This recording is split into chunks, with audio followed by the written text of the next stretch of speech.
NCAA Men's Tournament. St. Peter's extends its magical run to the round of 8.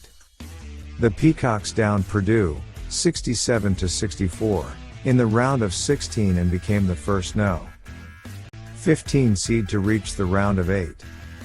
North Carolina knocked off UCLA, and Kansas and Miami also advanced. Philadelphia, time isn't up for the biggest underdog of the NCAA men's tournament just yet. Tiny St. Peter's University is alive and well and moving on to the final 8 of the NCAA tournament after slaying yet another basketball powerhouse. Playing inspired defense and without any fear, the No. 15 seed Peacocks stunned No. 3 Purdue, 67-64, on Friday night before a crowd at Wells Fargo Center in Philadelphia that included many St. Peter's fans who made the trip down the New Jersey Turnpike and roared in approval. The Peacocks, 22-11, will advance to face No.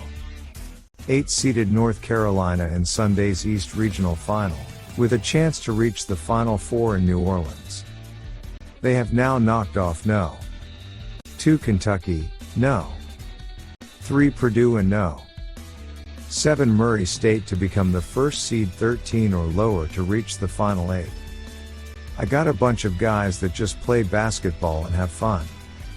That's all we do, St. Peter's coach Shaheen Holloway said in a television interview as his players drowned him out with jubilant celebrations. The Peacocks captured national attention immediately after knocking off Kentucky, one of the national title favorites, before becoming just the third No. 15 seed to advance to the round of 16. St. Peter's is the first New Jersey school to make it this far in the men's tournament since Holloway was a point guard on the 2000 Seton Hall team. "We're happy, but make no mistake, we're not satisfied," said guard Doug Edert, who finished with 10 points, including 2 clutch free throws in the final seconds, and jumped on a table while celebrating the victory. He added, "We feel like we belong, and the more games we win, the more confidence we build."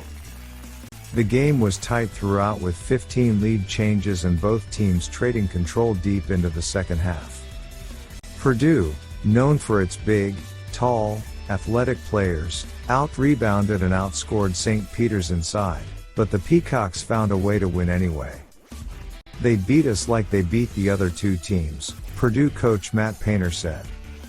He added, "They had a strong will, grimy, tough, into you." St. Peter's guard Matthew Lee tied the game at 57 with 3:17 remaining, and exactly 1 minute later Darryl Banks III, the leading scorer for the Peacocks with 14 points, hit a driving layup for the lead. The teams traded baskets and free throws, but Purdue was unable to catch up. The Peacocks defense held Jaden Ivey, the Purdue star who is a projected NBA lottery pick, to 9 points on 4 of 12 shooting. The Peacocks arrived for Friday's game wearing t-shirts that read "More is possible." "What are they going to say now?" Holloway said as his players celebrated behind him. "See you later." North Carolina bests UCLA in a matchup of storied programs. Love was all around. Sophomore guard Caleb Love poured in 27 of his 30 points in the second half as No. 8-seeded North Carolina knocked off 4th-seeded UCLA, 73-66, in a matchup of college basketball blue bloods to advance to the Final 8 of the NCAA tournament. Love made 6 of 13 three-pointers and put the Heels ahead 67-64 with back-to-back threes late in the game, which he followed up with 2 foul shots to push the lead. The Tar Heels were considered an NCAA tournament bubble team down the stretch of the season but finished strong and have won 9 of their last 10 games, and 15 of their last 18. They spoiled the final home game at Cameron Indoor Stadium for Duke's Mike Krzyzewski when they beat the Blue Devils on March 5. "We wanted to prove everybody wrong, so now we're here and I'm just glad to be here," Love said in a television interview. Roy Williams, who led the Tar Heels to 3 NCAA championships and retired after last season, rooted on the first-year coach, Hubert Davis, and the team in person at Wells Fargo Center in Philadelphia. "One thing I love about Caleb is his confidence and his competitive nature," Davis said in a television interview. "He always wants to be in big-time moments and make big-time plays, and he did that tonight." On Sunday, North Carolina, 27-9, will face the No.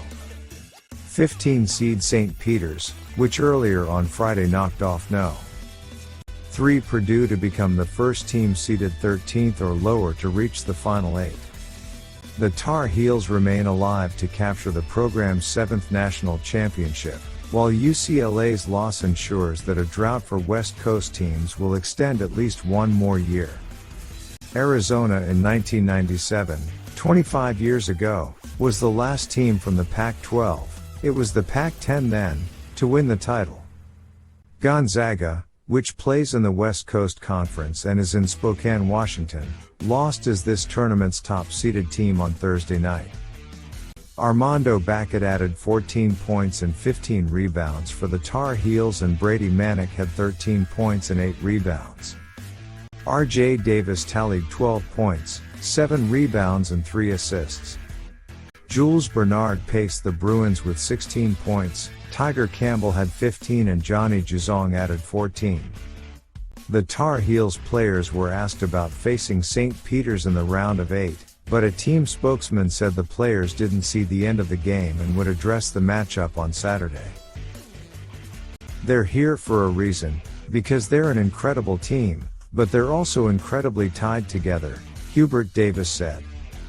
"Tremendous chemistry. On Sunday it'll be our toughest game of the year." Kansas is the only No. 1 seed to reach the round of 8. Chicago, Kansas veteran lineup pushed into the round of 8 on Friday with a 66-61 win over Providence in a Midwest Regional semifinal, becoming the only top seed to advance in a week when upsets have been the norm. The Jayhawks controlled the matchup early on, blocking 6 Providence shots in the first 12 minutes and dominating the first half rebounding game. But Providence, making its first Sweet 16 appearance in a quarter century, punched back and kept the game within reach. After trailing by as many as 13, Noah Horchler sunk 2 3-pointers in quick succession to pull the Friars to within a point in the second half. Minutes later, he drove to the basket to give Providence a fleeting taste of the lead. But it proved insufficient against an experienced Kansas team that was effective, even if sometimes inelegant.